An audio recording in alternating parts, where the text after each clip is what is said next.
കോട്ടയം മുണ്ടക്കയത്ത് ദമ്പതികൾക്ക് വെട്ടേറ്റു. പുഞ്ചവയൽ സ്വദേശികളായ തോമസ്, ഭാര്യ ഓമന എന്നിവർക്കാണ് വെട്ടേറ്റത്. ആക്രമണം നടത്തിയ അയൽവാസി കൊച്ചുമോൻ ഒളിവിലാണ്.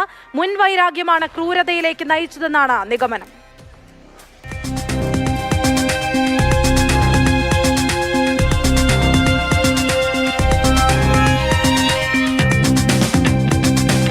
ഇന്ന് രാവിലെ 9:30 സംഭവം. പുഞ്ചവയൽ സ്വദേശികളായ തോമസും ഭാര്യ ഓമനയും കുളിക്കാനായി പോകും വഴിയാണ് ആക്രമണമുണ്ടായത്.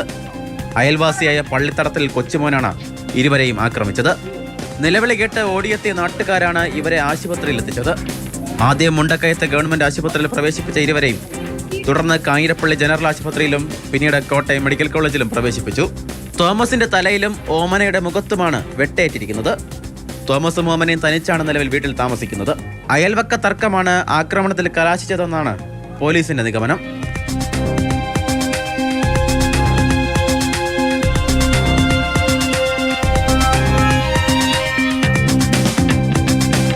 മാതൃഭൂമി ന്യൂസ്, കോട്ടയം.